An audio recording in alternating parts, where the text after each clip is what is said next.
नमस्कार दोस्तों, आज बात एक ऐसे ऐप की जिस पर करोड़ों लोग खेलते हैं, करोड़ों रुपए दांव पर लगते हैं और जिस पर सवाल भी उतने ही बड़े हैं।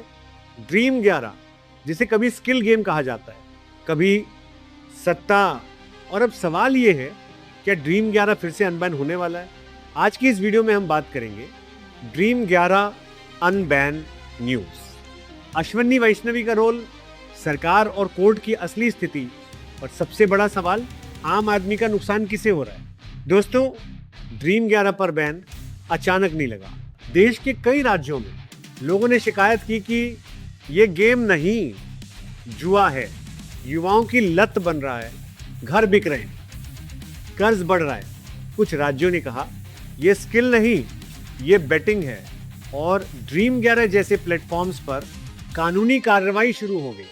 कोर्ट क्या कहती है, अब ध्यान से सुनिए, क्योंकि यहाँ मामला थोड़ा पेचीदा है। सुप्रीम कोर्ट और हाई कोर्ट्स ने कई बार कहा कि fantasy sports क्वाल skill based game, लेकिन शर्त यह है कि इसमें धोखा ना हो, विज्ञापन भ्रामक ना हो और यूजर को रिस्क बताया जाए।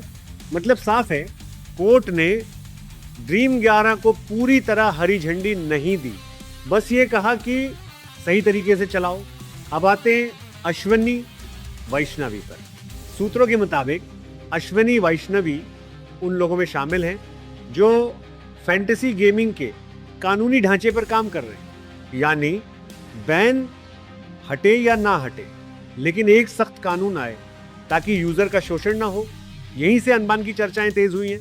दोस्तों, यहां मैं बहुत साफ बात कहूंगा, अभी कोई ऑफिशियल ऑल इंडिया अनबैन नहीं हुआ है, लेकिन हाँ, कुछ राज्यों में राहत मिली है, कुछ जगह नियमों के साथ वापसी हुई है, और केंद्र सरकार एक समान कानून पर विचार कर रही है। यानी अनबैन की उम्मीद है, लेकिन शर्तों के साथ। आम आदमी जीतता है या हारता है।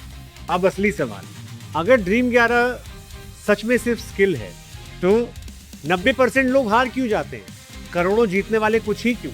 ये वही सवाल है जो शुभांकर मिश्रा बार बार पूछते हैं, क्योंकि जीत का सपना दिखाया जाता है, नुकसान की सच्चाई नहीं। सरकार के सामने बड़ी चुनौती, सरकार जानती है कि ये अरबों का उद्योग है, टैक्स भी मिलता है, लेकिन सामाजिक नुकसान भी है, इसलिए बैन भी आसान नहीं, फ्री पास भी नहीं।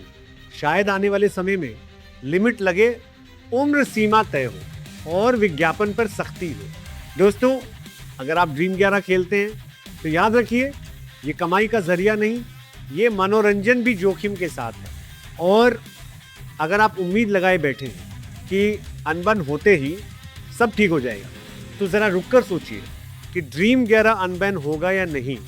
सवाल ये है, क्या सिस्टम आम आदमी को बचा पाएगा? आप क्या सोचते हैं? कमेंट में जरूर लिखिए।